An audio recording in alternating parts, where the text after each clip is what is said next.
10월 18일 수요기도회 하나님 앞에 드리겠습니다. 저는 좋아하는 말이 하나 있는데 우리가 예배를 지키는 것이 아니라 예배가 우리를 지킨다 라는 말입니다. 오늘도 예배의 능력을 신뢰할 수 있었으면 좋겠습니다. 예배의 능력을 확신하며 믿음으로 나아가면 좋겠습니다.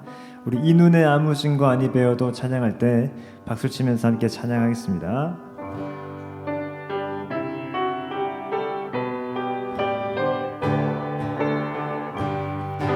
이 눈에 아무 증거 아니 되어도 믿음만을 가지고 손을 걸으며 이 귀에 아무 소리 아니 들려도 하나님의 약속 위에서 이 눈에 아무 증거 이 눈에 아무 증거 아니 되어도 믿음만을 가지고 손을 걸으며 이 귀에 아무 소리 아니 들려도 하나님의 약속 위에 서리라.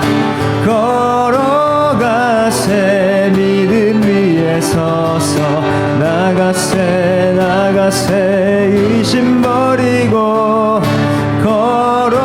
걸어가세 믿음 위에 서서 눈과 귀에 아무 증거 없어도 이 눈이 보기에는 어떠하든지 이미 얻은 증거대로 늘 믿으며 이 밤에 의심 없이 살아갈 때에 우리 소원 주 안에서 이루리. 걸어가세 믿음 위에 서서 나가세 의심 버리고 걸어가세 믿음 위에 서서 눈과 귀에 아무 증거 없어도 주님의 거룩함을 두고 맹세한 주 하나님 아버지는 참 미쁘다. 그 귀한 모든 약속 믿는 자에게 능치 못할 무슨 일이 있을까. 걸어가세 믿음 위에 서서 나가세 의심 버리고 걸어가세 믿음 위에 서서 눈과 귀에 아무 증거 걸어가세 믿음 위에 서서 나가세 의심 버리고 걸어가세 믿음 위에 서서 눈과 귀에 아무 증거 눈과 귀에 아무 증거 눈과 귀에 아무 증거 없어도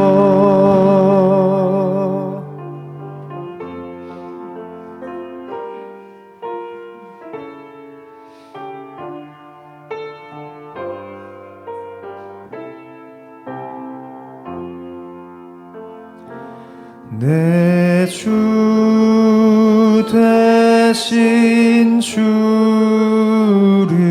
참 사랑하고 곧 그에게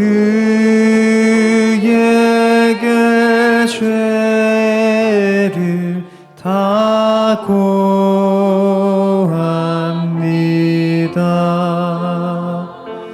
그는 은혜를 주신 내 예수시니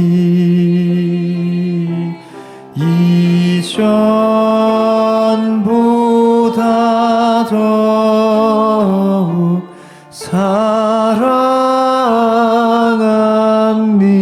사랑합니다.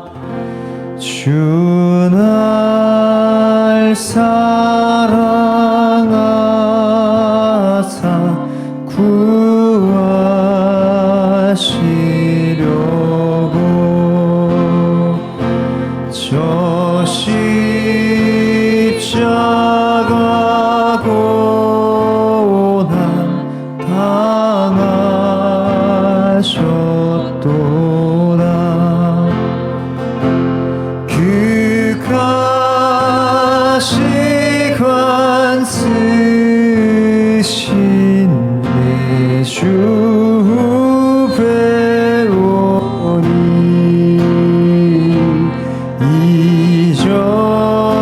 이전보다 더욱 사랑함이. 2절 한 번 더 합니다. 주날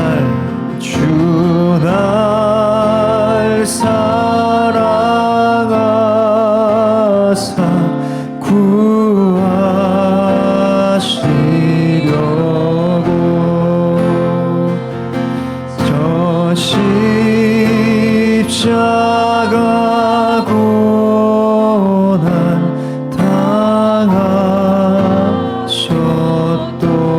당하셨도다. 그 가시관 쓰신 내 주 배우니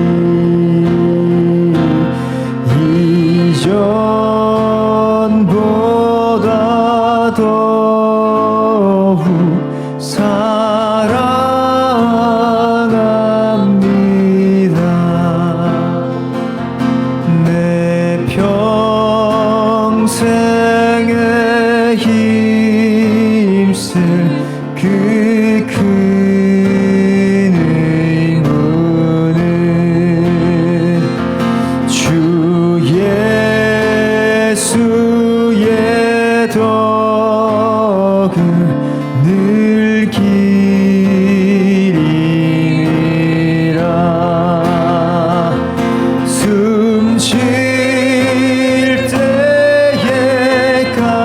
때에까지 내 할 말씀은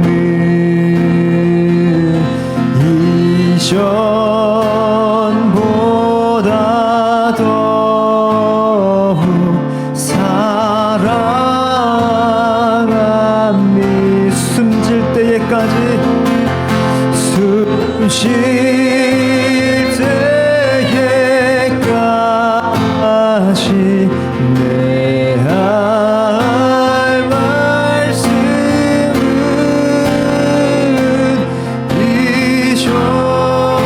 이전보다 더욱 사랑함이. 그 영광의 나라 그 영광의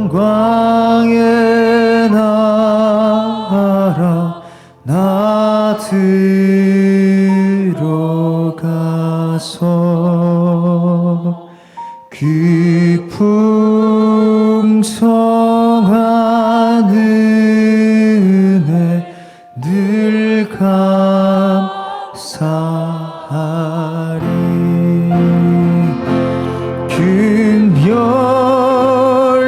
금혈유관 쓰고 나 찬송할와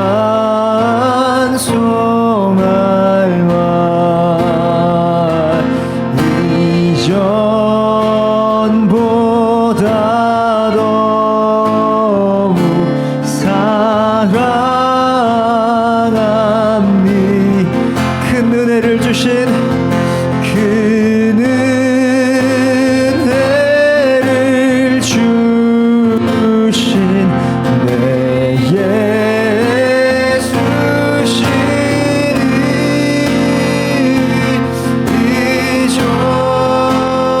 이전보다 더욱 사랑함이. 이전보다 더욱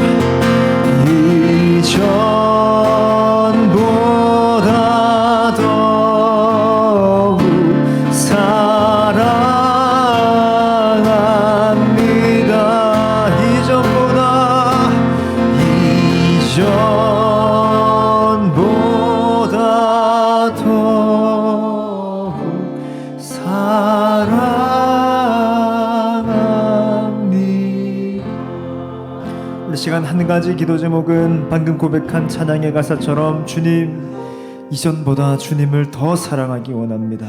어제보다 오늘, 이 예배가 끝나고 난 뒤 예배당을 나갈 때에 더욱 주님을 더 사랑하길 원합니다. 그 십자가와 부활의 예수님을, 그 아버지를 더 깊이 사랑하기 원합니다라고 간구하며 갈망하며 주 앞에 기도로 나아가겠습니다. 기도하겠습니다. 주님 날아가는 그날이 언제일지 주여, 나는 아무것도 알지 못하나 주여, 그것을 생각할 때의 한 가지 기도의 제목은 주님, 이전보다 주님을 더욱 사랑하기 원합니다. 하나님, 이 간구가 나의 삶에 날마다 응답되는 일이 있기를 원합니다. 하나님, 이전보다 더욱더 깊이 주님을 사랑하게 하여 주시옵소서. 고난의 때를 통과하며 이전보다 더욱더 깊이 주님을 사랑하게 하여 주시옵소서. 말씀을 묵상하며 묵상할수록 이전보다 더욱더 깊이 주님을 사랑하게 하여 주시고, 기도의 깊이가 더해지면 더해질수록 이전보다 주님을 더욱더 사랑하게 하여 주시옵소서. 예배의 생활이 길어지면 길어질수록 거기에 익숙하고 안주하여서 매너리즘에 빠지고 지루하고 따분하게 예배를 느끼는 것이 아닌 이전보다 주님을 더욱더 사랑하게 하여 주시옵소서. 심지어 그 나라에 당도하여 주의 얼굴을 배울 때에도 이전보다 더욱더 주님을 사랑하는 마음을 우리에게 주시옵소서. 이 갈망을 우리에게 허락하여 주셔서 사랑의 주를 더욱더 사랑하게 하시고 배웁기를 갈망하게 하는 마음 주셔서 늘 나의 삶이 주 앞에 있도록 인도하여 주시옵소서.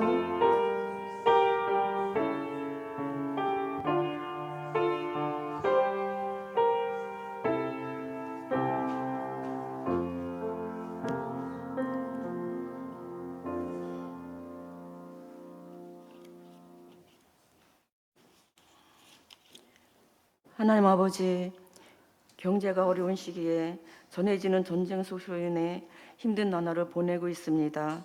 하나님의 따뜻한 손길이 닿게 하여 주셔서 힘든 시간들을 잘 이겨내도록 우리의 연약함을 채워주시옵고, 마음에 가득한 죄를 회개하여 막혔던 귀가 열려 하나님의 말씀을 듣고 죄에서 떠나게 하옵소서.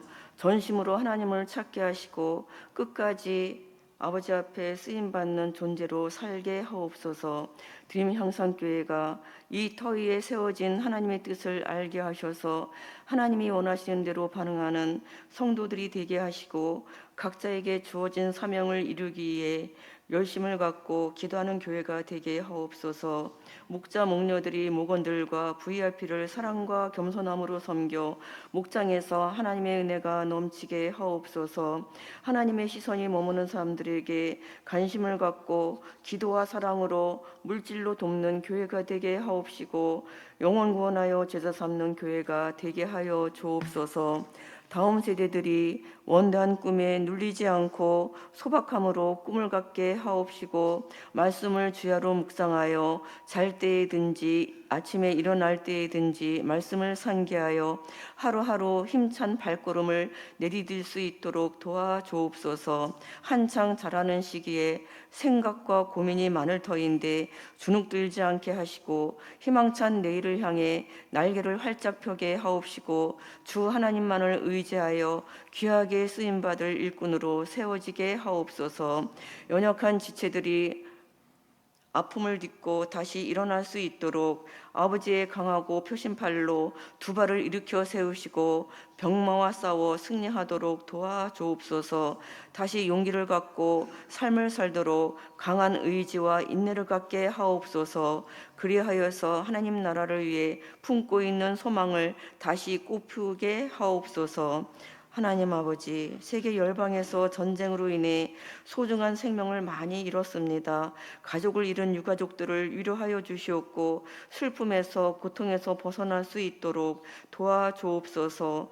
그들을 불쌍히 여겨 긍휼한 마음으로 기도하게 하시고, 온정의 손길이 끊어지지 않게 하옵소서. 미전도 종독들에게 복음을 전하시는 선교사님들과 가족들이 현지에 잘 적응하게 하시고, 안전과 건강을 지켜주셔서 선교의 사명을 잘 감당하게 하옵소서. 복음을 전하는 현장에서 하나님의 은혜로 예수님을 믿고 구원받는 사람들이 많아지게 하옵소서. 대한민국의 갈라진 민심이 하나가 되어 건강한 나라가 되게 하옵시고 정치와 경제가 안정이 되게 하옵소서. 대통령과 위정자들이 하나님을 두려워하게 하시고 정직과 청렴으로 나라를 잘 다스리게 하옵소서. 부정부패가 뿌리 뽑히도록 도와주시옵고 후손들에게 깨끗하고 투명한 유산을 물려줄 수 있도록 도와주옵소서. 북한의 무모한 도발을 막아주시옵고 그곳에도 예수 그리스도의 생명의 말씀이 전해져서 하나님께로 돌아올 자가 많아지게 하옵소서. 슬버 어르신들이 말씀을 가까이 하시고 기도에 힘쓰시도록 도와주시옵고 몸도 마음도 하나님의 사랑으로 소망이 넘치게 하옵소서. 끝까지 표대를 향하여 달려가실 수 있도록 인도하여 주옵소서. 담임 목사님이신 이하신 목사님과 세 분의 교육자님들이 매주 말씀을 준비하실 때 성령 충만함을 주셔서 생명을 살리는 말씀을 전하실 수 있도록 은혜를 주옵소서. 오늘 말씀을 전하실 김영훈 강도사님과 함께 하셔서 복음의 능력, 담대함과 단호함이란 제목으로 말씀을 전하실 때 말씀 속에서 살아 움직이시는 하나님의 능력이 우리가 살아가는데 강력한 무기가 되게 하여 주옵소서. 이 모든 기도 사랑이 많으신 예수 그리스도의 이름으로 간절히 기도합니다. 아멘.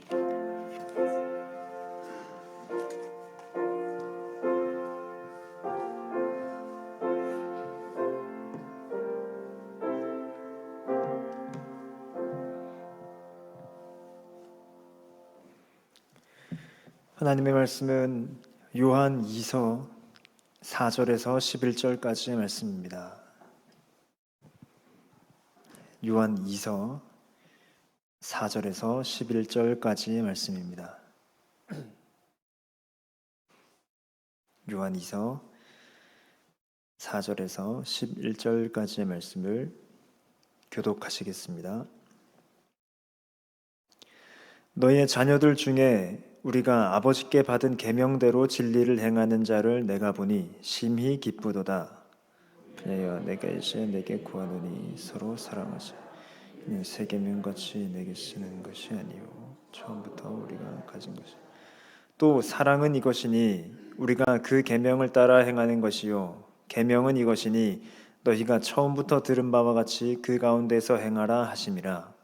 유혹하는 자가 세상에 많이 나왔나니 이는 예수 그리스도께서 육체로 오심을 부인하는 자나 이런 자가 미혹하는 자요. 너희는 스스로 삼가 우리가 일한 것을 잃지 말고 오직 온전한 상을 받으라. 지나쳐 그리스도의 교훈 안에 거하지 아니하는 자는 다 하나님을 모시지 못하되 누구든지 이 교훈을 가지지 않고 너희에게 나아가거든 그를 집에 들이지도 말고 인사도 하지 말라. 그에게 인사하는 자는 그 악한 일에 참여하는 자임이라. 오늘 본문은 요한 2서입니다. 2주 전에 저는 빌레몬서에 대해 전하였었습니다. 이어서 오늘은 요한 2서에 대해서 나눕니다. 사실 성경은 66권인데 비교적 잘 아는 성경이 있고 그렇지 않은 성경이 있죠. 창세기는 저희들이 잘 압니다. 그런데 출애굽기는 신의 산을 넘어가서 규례나 성막의 이야기가 나오면 다소 생소해집니다. 레위기는 거의 통으로 생소하죠. 저희들이 또 열왕기상을 보고 있지만 솔로몬이나 엘리야 이야기는 좀 익숙해도 다른 왕들의 이야기는 또 좀 생소합니다. 욥기나 시편, 잠언, 전도서는 잘 알아도 아가서는 또 좀 생소합니다. 예레미야는 좀 알 것 같은데 예레미야 애가는 더 생소합니다. 요나는 좀 알겠는데 오바댜는 도통 모르겠습니다. 요한복음은 익숙한데 요한 1, 2, 3서는 그에 비하면 좀 낯설죠. 이런 점에서 저는 이렇게 비교적 낯설고 생소한 성경들에 주목해보자라는 마음이 많이 들었습니다. 사실 66권의 성경은 한 권이니까요. 그래서 제 통장 비밀번호는 013927입니다. 한 권의 성경 39, 27권. 나중에 털어가실 거면 털어가셔도 됩니다.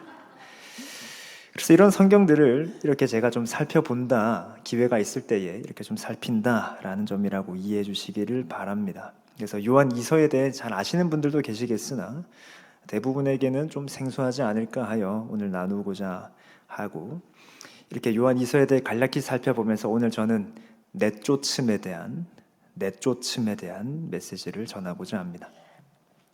먼저 요한 2서는 편지입니다. 이건 2000년 전에 그리스 로마 시대 당시에 쓰인 전형적인 편지 형태를 띠고 있습니다. 1절에 보시면 장로인 나는 이라고 되어 있는데 이건 사도 요한을 뜻합니다. 여기서 장로라는 것은 특정한 장로 직분을 말한다기보단 당시 교회에 권위 있는 자를 이렇게 장로라 하기도 하였습니다. 그래서 베드로 전후서에는 베드로도 자기 자신을 장로라고 하거든요. 그래서 여기서 장로인 나는 요한입니다. 바로 요한복음, 요한계시록, 요한 1, 2, 3서를 기록한 그 사도 요한이죠. 받는 사람은 1절에 이어서 나오는 표현이 택하심을 받은 부녀와 그의 자녀들이라고 되어 있습니다. 여기서 부녀는 아버지와 딸을 말하는 게 아니라 여인을 뜻합니다. 여성을 좀 높여 부르는 표현인데요. 즉 여인과 그녀의 자녀들에게 편지한다라고 하고 있습니다. 그런데 이건 지금 요한이 굉장히 사적으로 편지를 보낸다라기보다는 여인과 그의 자녀들로 대표되는 요한의 공동체, 요한과 친분이 있는 교회의 무리에게 쓰고 있는 편지다라는 것이 적절합니다. 이 요한 2서의 핵심 주제를 한 문장으로 말하자면 진리 안에서 살아라. 얘들아, 진리 안에서 살아라 라는 것입니다. 그런데 이 주제의 꼬리에 꼬리를 물며 이어지거든요. 진리 안에 사는 것이 무엇인가? 5절에 보니 부녀여 내가 이제 너에게 구하노니 서로 사랑하자라고 합니다. 즉 진리 안에 사는 것은 무엇이냐? 서로 사랑하는 것입니다. 그런데 6절은 또 이렇게 말하죠. 또 사랑은 이것이니 우리가 그 계명을 따라 행하는 것이요. 즉 서로 사랑하는 것은 무엇이냐? 계명을 따라 행하는 것입니다. 요한복음에서 예수님은 새 계명을 주노니 서로 사랑하라 하셨기 때문이죠. 그런데 이어서 계명은 이것이니 너희가 처음부터 들은 바와 같이 그 가운데서 행하라 하심이라. 즉 또 계명은 무엇이냐면 들은 가운데서 행하는 것입니다. 그래서 정리하자면 진리 안에 행하는 것이 핵심인데 그것은 곧 서로 사랑하는 것이고 서로 사랑하는 것이 바로 계명을 따라 행하는 것이고 그것은 처음부터 들은 것이다라는 것입니다. 그래서 저 중에서 핵심 키워드는 노란색 표시된 대로 진리와 사랑이죠. 진리와 사랑이 요한 2서의 핵심 키워드입니다. 그런데 한번 생각해 보겠습니다. 이 진리와 사랑이라는 단어는 일반적으로 잘 어울리는 단어인가요? 이 진리와 사랑이라는 단어를 좀 더 늘려보면 진리를 단호하게 수호하는 것과 따뜻하고 친절하게 사랑하는 것은 잘 어울립니까? 이것이 공존할 수 있을까요? 우리가 진리라고 하면 단호하게 지키는 것, 수호하는 것, 사랑이라고 하면 따뜻하고 친절하는 것인데 이 두 가지가 어떻게 조화가 될 수 있을까요? 저는 고신대 신학과 출신인데 고신대 신학과에 재학 중일 때에 저희 신학과 한 교수님으로부터 이야기를 들은 적이 있습니다. 고신대학교 안에도 이단이 침입했던 적이 있었습니다. 교수 중에도 그런 분이 계셨고 학생들은 말할 것도 없죠. 그럴 때마다 고신대학교는 엄격하게 대처했습니다. 그래서 해당 교수에게 이단성이 있다는 것을 판명한 뒤에 그를 당연히 해임시켰고 학생 중에서도 그런 것이 발견이 되면 권고 퇴학, 권고 자퇴 조치를 하기도 했습니다. 이런 현상이 한창 좀 있었던 시기가 있었습니다. 제가 그런 시기 중에 재학을 했었고 그런 걸 본 한 학생이 교수님을 찾아가 질문했던 것입니다. 신학생입니다. 교수님, 하나님은 사랑이시고 우리 기독교도 사랑이 넘치는 종교인데 저렇게 좀 쫓아내는 것은 좀 아니지 않습니까? 좀 너무 무자비하지 않습니까? 라는 질문을 한 것이죠. 이에 대한 교수님의 답변이 저에게 아주 좋은 인사이트를 주었습니다. 이 에피소드를 교수님이 저희들한테 얘기해 주시면서 여러분, 사랑은 진리 위에 서는 것입니다 라고 하였습니다. 사랑은 진리 위에 서는 것이죠. 진리 없는 사랑은 사랑이 아닙니다. 즉 기독교의 사랑이란 죄인, 연약한 자를 돌보고 품는 것이 맞습니다. 그러나 적 그리스도를 위한 것을, 적 그리스도를 떠안는 것을 사랑이라 말하지 않는 것이죠. 적 그리스도까지 따뜻하고 친절하게 우리 공동체로 품자라는 것을 사랑이라고 말하지 않는 것입니다. 진리 위에 서는 사랑을 말하는 것이죠. 즉 어떤 점에서 기독교는 단호합니다. 우리가 믿는 바는 단호함이 있습니다. 우린 때때로 이건 간과하죠. 그러니까 지금 요한이서의 키워드가 진리와 사랑이라고 할 때에 동시에 동전의 양면으로 존재하는 것은 내쫓음 혹은 단호함입니다. 이것이 반드시 존재합니다. 예수님께서도 이렇게 말씀하시죠. 마태복음 18장 15절에서 17절에 보니 네 형제가 죄를 범하거든 가서 너와 그 사람과만 상대하여 권고하라. 만일 들으면 네가 그 형제를 얻은 것이요 만일 듣지 않거든 2단계 한두 사람을 데리고 가서 두세 증인의 입으로 날마다 확증하게 하라. 3단계 만일 그들의 말도 듣지 않거든 교회에 말하고 최종 단계 교회의 말도 듣지 않거든 이방인과 세리와 같이 여기라. 예수님께서 알려주신 교회 모범이죠. 누가복음 9장 5절에도 누구든지 너희를 영접하지 아니하거든 그 성에서 떠날 때에 너희 발에서 먼지를 떨어버려 그들에게 증거를 삼으라 하시니라고 하죠. 물론 이 두 가지 본문에서 다루고 있는 바는 조금 결이 다르긴 하지만 핵심은 기독교에 이런 단호함이 있다는 것입니다.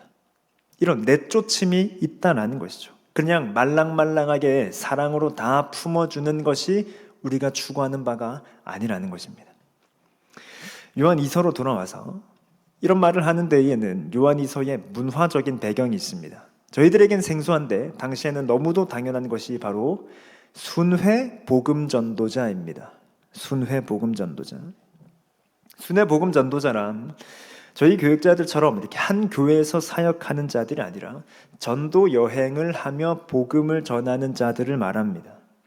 그러면 그렇게 그들이 전도 여행을 하는 중에 숙박은 어떻게 해결할까요? 어디서 자고 무엇을 먹습니까? 그래서 그 지역 교회나 성도들을 찾아가는 것이 일반이었습니다. 당시 문화에는 나그네를 환대하는 것, 나그네를 접대하는 것이 아주 큰 가치였습니다. 예를 더 쉽게 말하자면 오늘날 현대의 제일 큰 가치는 뭐죠? 돈입니다. 돈이면 다 합니다. 돈이면 다 됩니다. 이게 지금 자본주의 사회가 극으로 간 우리 한국 사회의 특징이죠. 그 당시 사회의 중요한 가치는 나의 명예입니다. 다른 사람들로부터 받는 평판이요. 그 평판에 제일 높은 점수를 얻게 하는 것이 나그네를 환대하는 것입니다. 나그네를 접대하는 것이죠. 똑똑똑 여보시오, 저기 물을 좀 주시오, 하루 좀 재워주시오 라고 했는데 이 사람을 쫓아냈다? 그 사람은 마을에서 아주 못된 평판을 받습니다. 그러나 그를 이렇게 환대해주고 따뜻하게 맞아주고 접대하는 것은 그 사람으로 하여금 높은 평판을 얻죠. 그러니까 이렇게 순회 전도자들이 그렇게 지역교회나 성도들을 찾아가서 문을 두드릴 때에 아마 그들은 일반인이었어도 그렇게 하겠지만 당연히 신자들로서 순회 복음 전도자들이 왔으니 그들을 환대해주고 접대해주는 것은 너무도 당연합니다. 그런데 이 당시에 접대 혹은 환대라는 것이 얼마나 영향력이 있었냐면 이렇게 접대받는 손님은 그걸 접대하는 주인과 지위가 동등해집니다. 그때부터. 그러니까 그냥 이 접대의 과정은 그냥 한 끼 식사 해결해주고 이부자리 깔아주는 정도가 아닙니다. 내가 그를 접대했다라는 것은 그를 일시적인 가족으로 받아들이는 거예요. 이 접대하는 나, 집주인인 나와 그 사람은 더 이상 손님과 주인의 관계가 아닙니다. 일단 우리 집으로 접대하였으면 그 사람과 나는 그냥 일시적인 가족입니다. 여기 머무는 동안은 그냥 말로만 내 집이다 생각하십시오가 아니라 실제로 그런 것입니다. 일시적으로. 그런 관계가 되는 거예요. 그러니까 접대라는 것은 보통 일이 아닙니다. 그러니 만약에 가정예배를 드린다? 그러면 당연히 이 사람과 함께 가정예배를 드립니다. 더 나아가서 순회 복음 전도자신이 이 가정 예배 인도해 주십시오. 그래도 되는 것이죠. 더 나아가 당시에는 마을 공동체의 유대감이 아주 강합니다. 옛날 우리말에도 옆집 수저에 수도한다 그러지 않았습니까?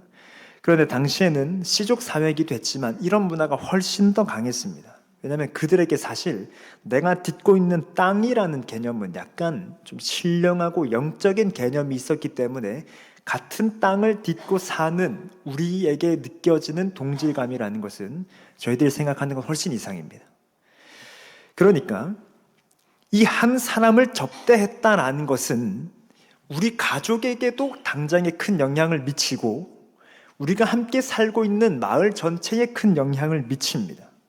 그래서 초대교회가 성장하는 데에 있어서 이 순회 복음 전도자들의 역할이 컸던 것입니다. 그러니까 바울 서신서를 보면 내가 그래서 너에게 디모데를 보내겠다. 내가 그래서 디도를 보내겠다. 에바브로디도를 거기에 두겠다라는 것이 그만큼 한 사람을 받아들였을 때에 미치는 영향력이 컸기 때문입니다. 그 공동체에. 근데 반대로 생각하면 이상한 사람 한 사람 들어오면 그 가족도 그 마을도 초토화되는 것입니다. 디다케라는 책이 있습니다. 지금 화면에 보이는데요. 저건 이제 번역된 것입니다. 언제 기록되었는지 정확하게 알 수 없는데 언제로 추측하냐면 AD 100년에서 150년입니다. 그러니까 지금으로부터 약 거의 2000년 전이죠. 그리고 초대교회 시대에 쓰인 책입니다. 그것만으로도 이미 충분히 가치가 있죠. 디다케는 헬라어로 교훈이라는 뜻입니다. 즉 교훈에 관한 책인데 그래서 초대교회 성도들의 신앙 윤리 혹은 규정에 대해 교훈을 주는 책입니다. 중요한 것은 초대교회 당시잖아요. 아직 사도들의 가르침에 생동감이 남아있을 때입니다.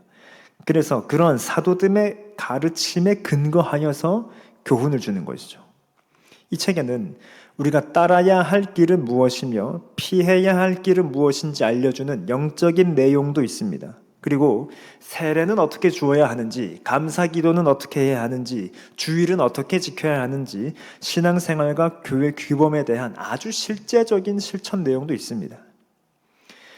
근데 이 책이 그 당시 문화를 담고 있는 것 중에 하나가 앞서 제가 말씀드린 순회 복음 전도자에 대한 것입니다.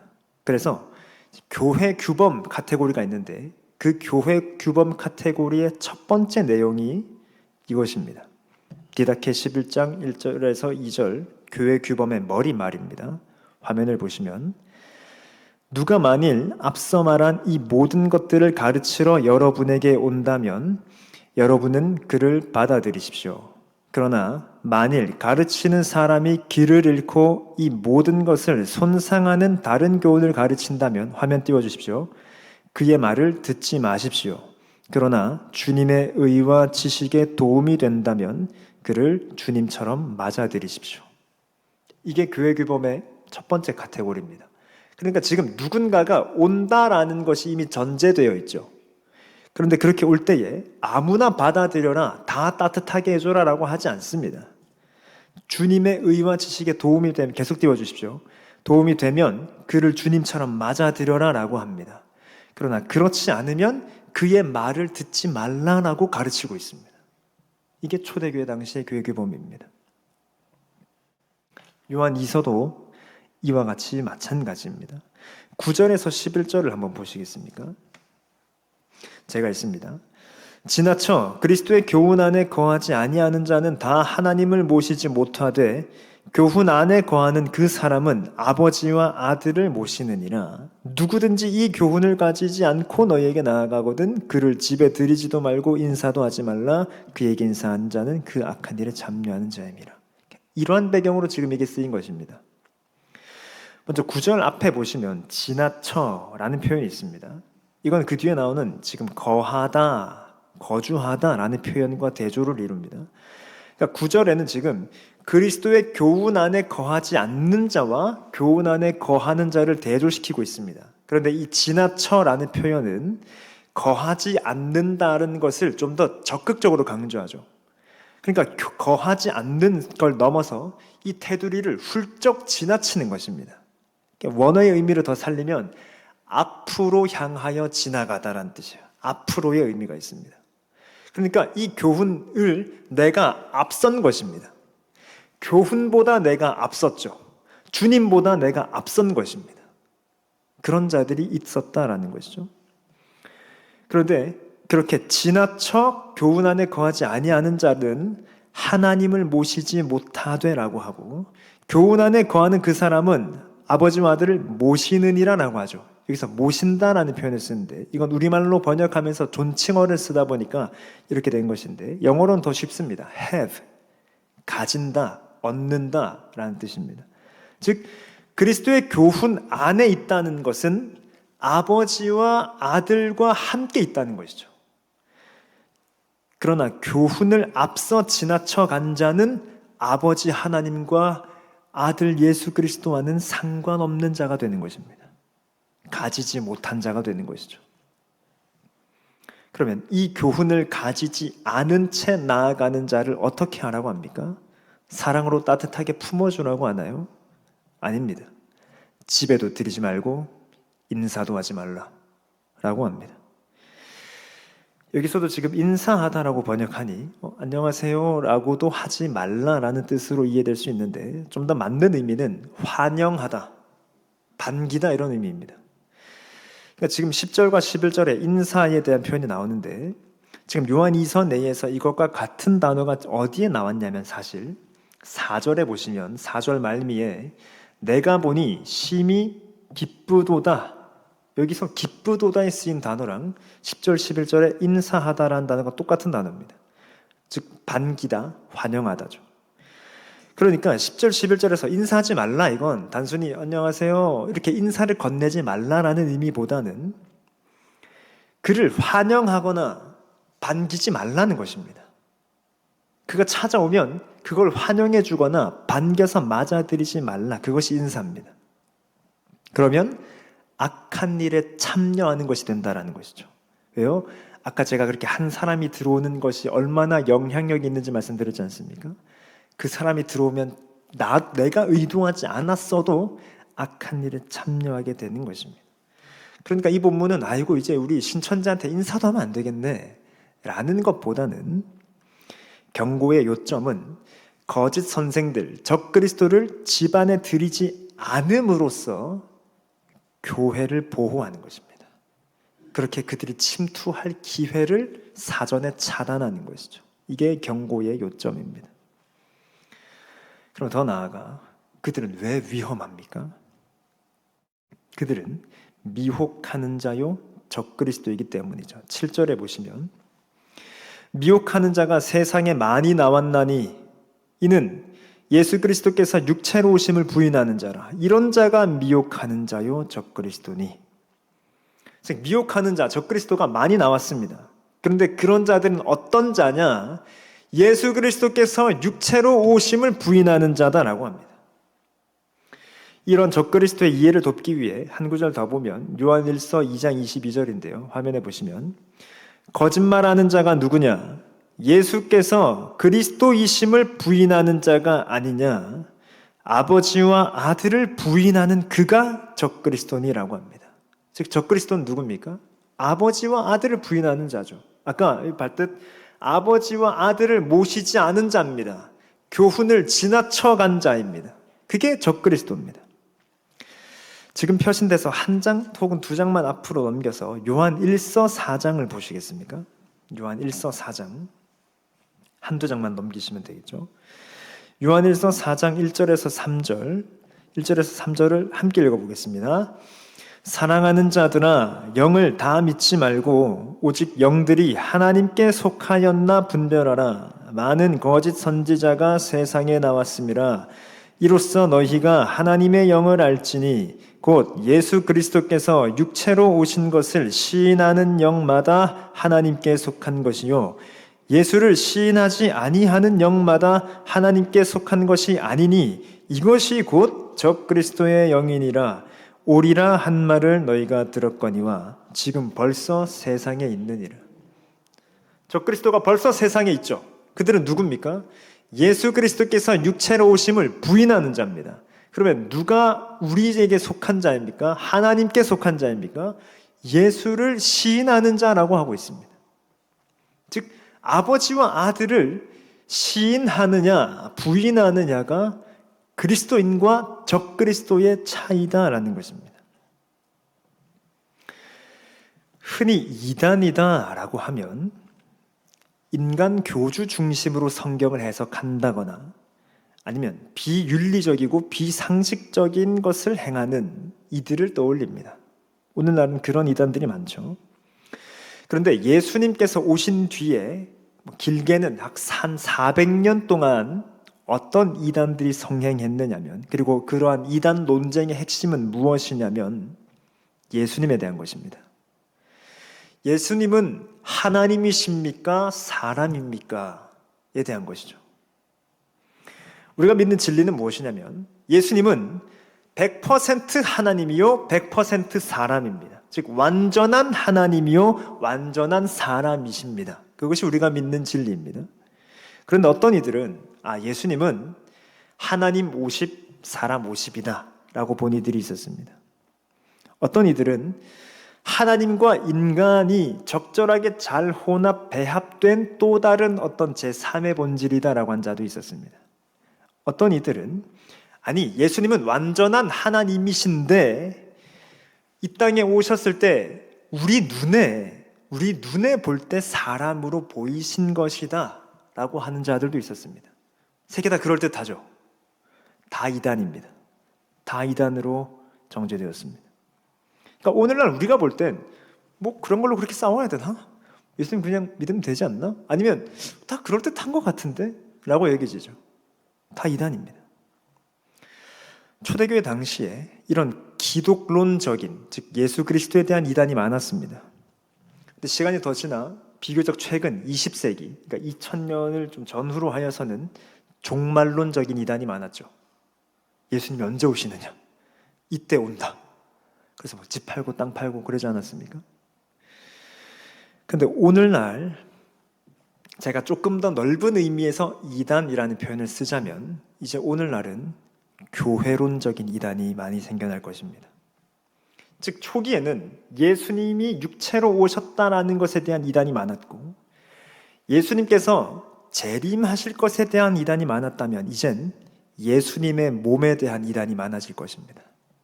그걸 오해하고 왜곡하는 이들이 많아질 것입니다. 대표적으로 가나안 성도죠. 내가 하나님만 잘 믿으면 되고 나 사람에게 상처받기도 싫고 교회에서 하는 꼴도 마음에 들지 않고 나는 그냥 홀로 독야청청 경건하고 싶다라고 하는 자들입니다. 하나님의 그리스도의 몸된 교회를 오해하는 것이죠. 혹은 지나친 설교 쇼핑도 지적할 필요가 있습니다. 우린 다른 설교자의 설교를 이렇게 미디어 매체가 발달한 시대에 살면서 들을 수 있습니다.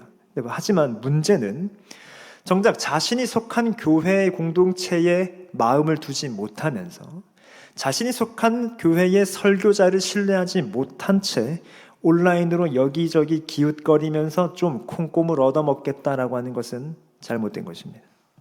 그것 역시 그리스도의 몸된 교회를 오해하는 것입니다. 주님의 권위를 인정하지 않는 것이죠.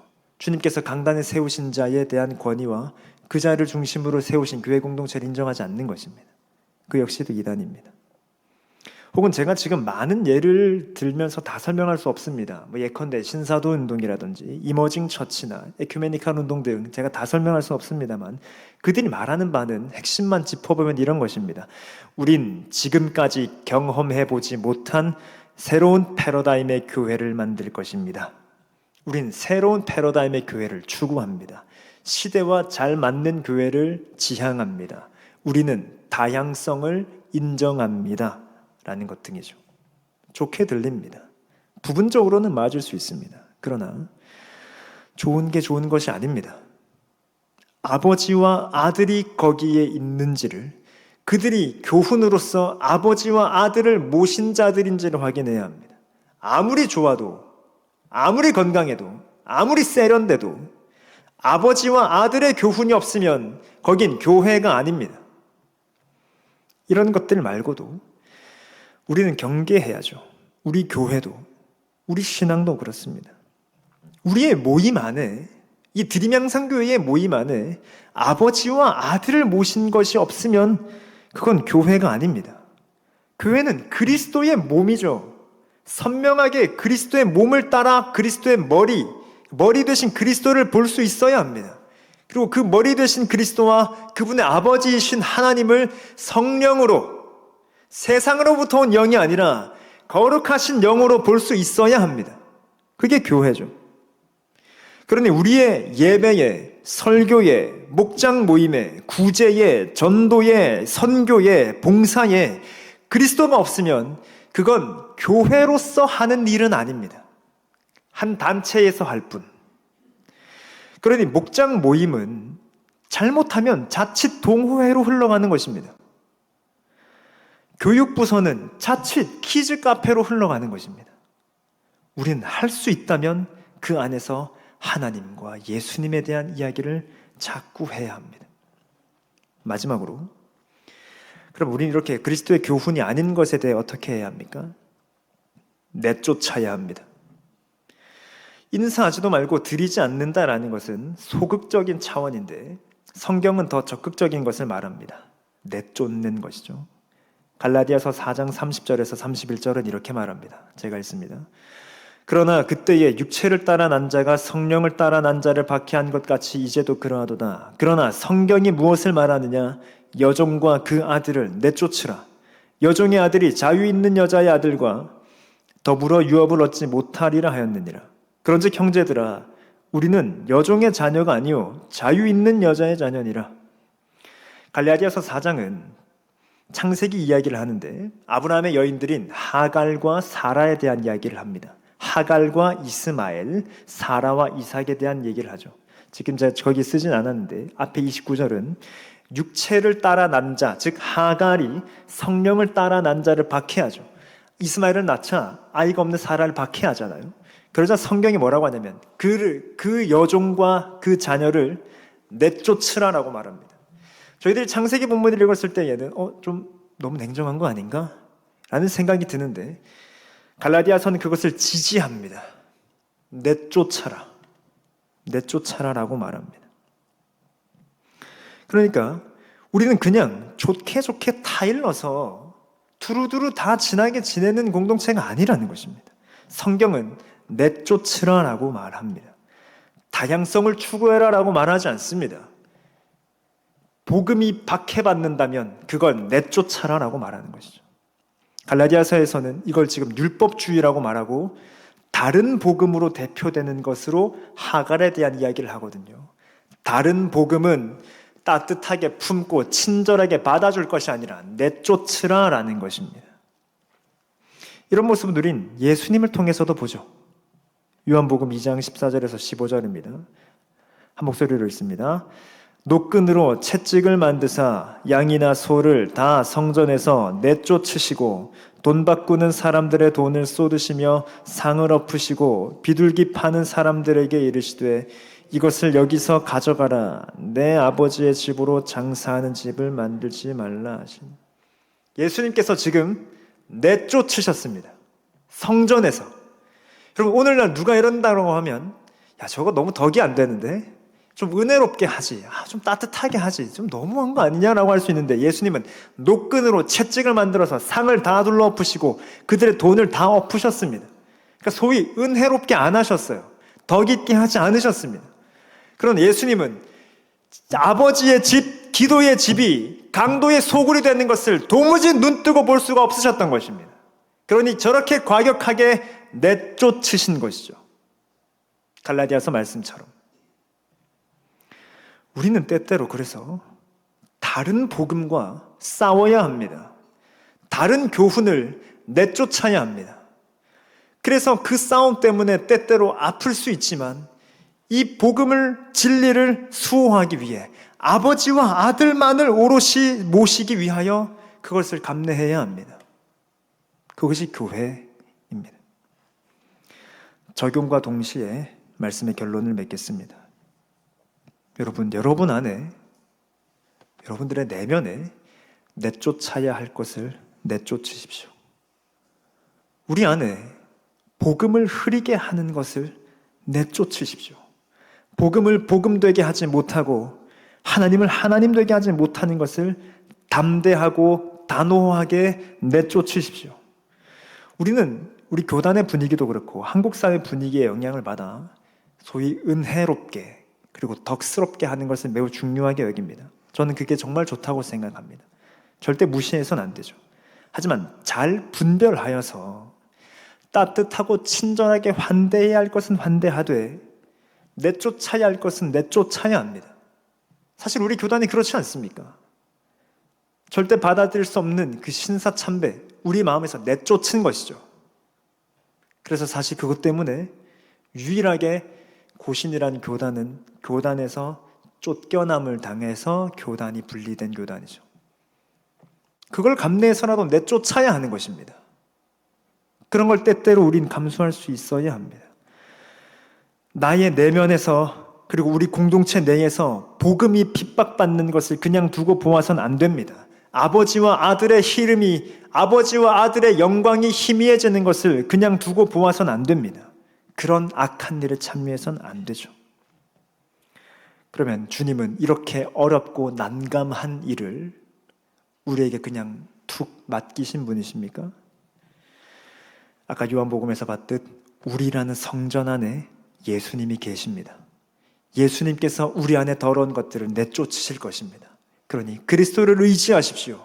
그리스도를 선명하게 하기 위해 그리스도를 의지하십시오. 그분께서 우리 안에 있는 더러운 것을 다 내쫓으시고 이 강도의 소굴을 기도의 집으로 만들어 주실 것입니다. 그렇게 정결한 삶을 살아가는 저와 여러분 되시길 바랍니다. 우리 찬송가 620장 여기에 모인 우리 함께 찬양하겠습니다. 1, 2절 함께 찬양합니다.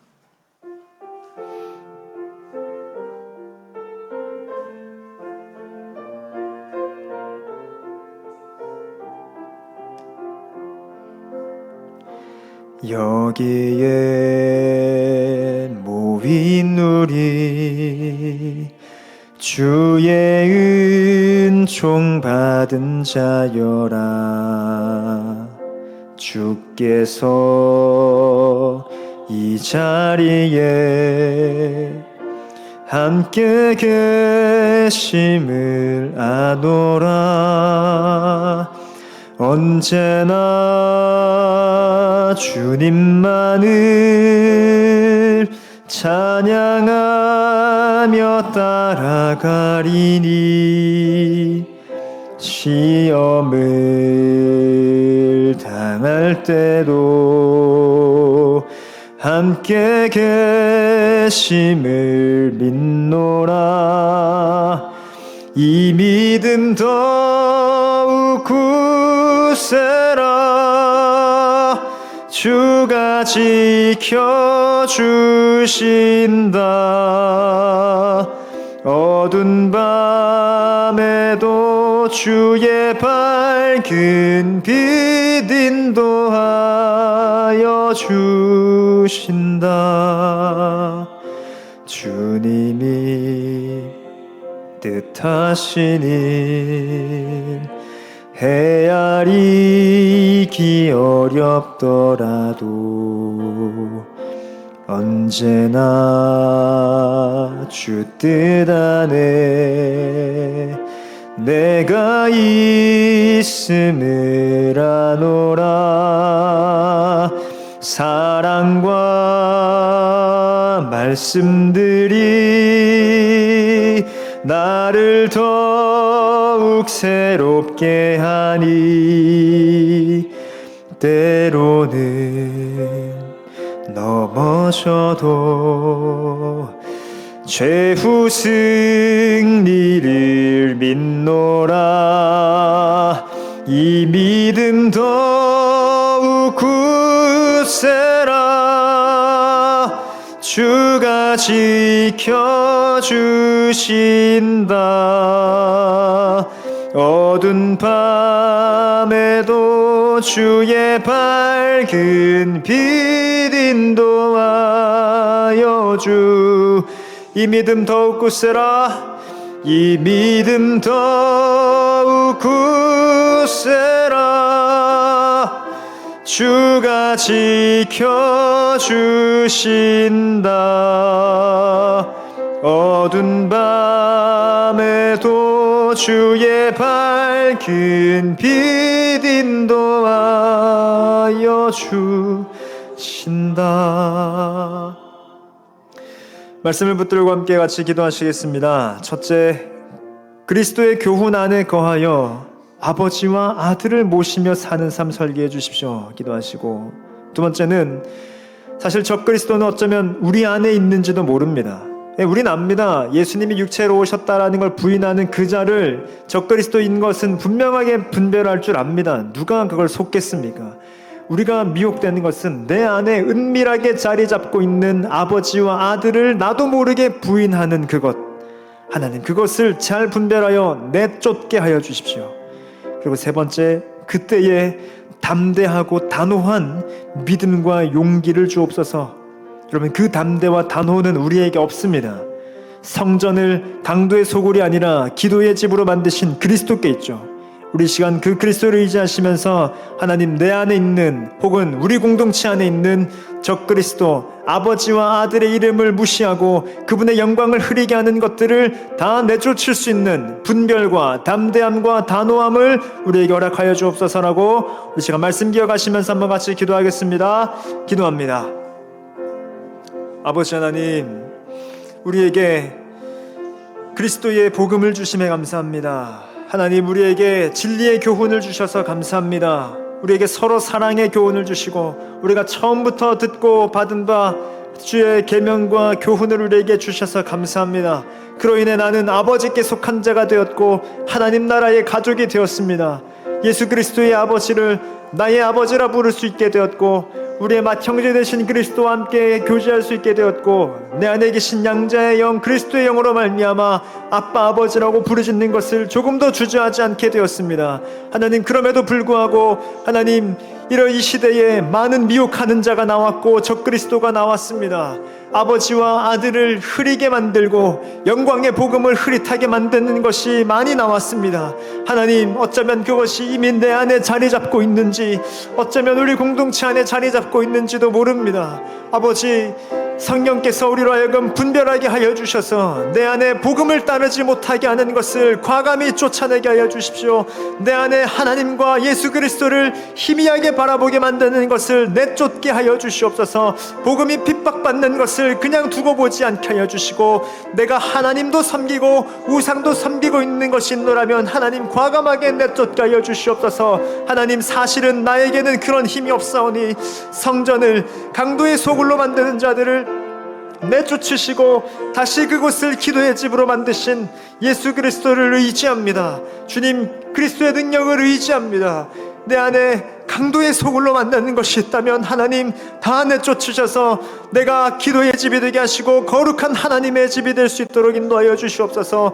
우리 공동체가 그런 거룩한 공동체 되게 하시고 경건을 지킬 수 있는 그런 공동체 되도록 성령 하나님 역사하시고 붙들어 주시옵소서.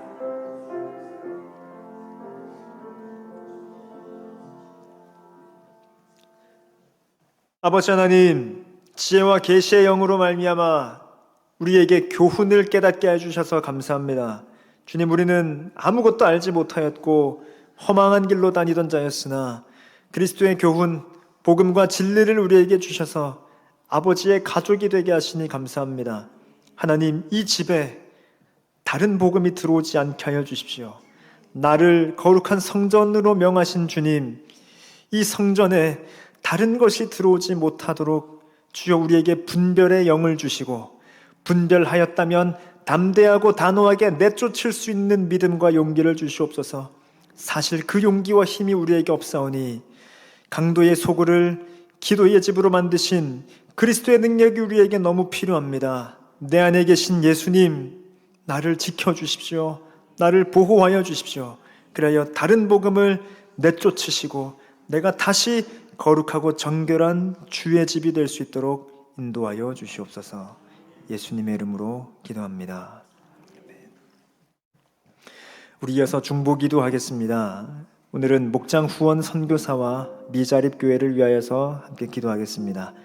여러분들 목장에서 후원하고 있는 선교사님 혹은 미자립 교회의 기도 제목을 붙드시고 그것을 위하여서 기도하시면 좋겠습니다. 그리고 더불어서 오늘 우리가 그들을 위하여서 기도할 때에는 하나님 그 선교지와 그 목회지를 헛된 진리나 다른 복음으로부터 지켜주십시오. 그렇게 기도해 주시고 더 굳건하게는 진리 위에 굳게 서게 하여 주십시오. 그렇게 기도하면 좋겠습니다. 우리는 때때로 신천지 등의 이단으로 인해 흔들린 교회의 소식을 듣기도 합니다. 참 안타까운 일이죠. 그러나 우리가 소식을 듣지 못할 만한 일인데 사실은 안타까운 것은 그렇게 직접적으로 이단이 온 건 아닌데 진리가 희미해진 것입니다. 진리에 아무런 감격이 없는 것입니다. 우리도 모르게 하나님과 우상을 겸하여 섬기고 있는 것이죠. 그러나 그것을 내쫓아야 합니다. 그래서 우리가 후원하고 있는 선교사님들의 그 사역지와 미자립 교회의 그 목회지에 그렇게 진리가 분명하게 선 공동체 되게 해주십시오 라고 기도하는 것이 필요하겠습니다. 더불어서 우리 성도님들을 위한 중보기도도 함께하며 기도를 좀 깊이 이어나가겠습니다. 우리 김승태 집사님 위해서 기도해 주십시오.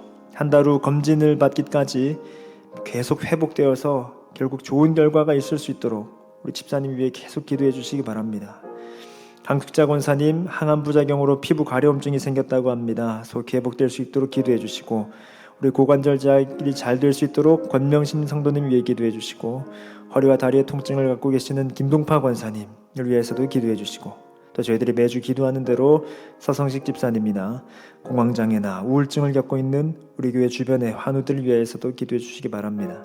이렇게 언급된 이들 말고도 여러분들이 알고 계시는 지금 상황에 기도가 필요한 자들에 대한 기도를 가지고 그들을 위해서도 함께 기도하면 좋겠습니다. 그래서 우리 선교사님들, 미자립 교회 그리고 우리 성도님들을 위하여서 좀 충분히 중보 기도하시고 자유롭게 기도하신 뒤 평안히 돌아가시면 되겠습니다. 기도하겠습니다. 하나님, 우리가 예배의 능력을 믿고 기도의 능력을 신뢰합니다. 하나님, 아버지께서 우리가 기도할 때에 들으시는 것을 믿습니다.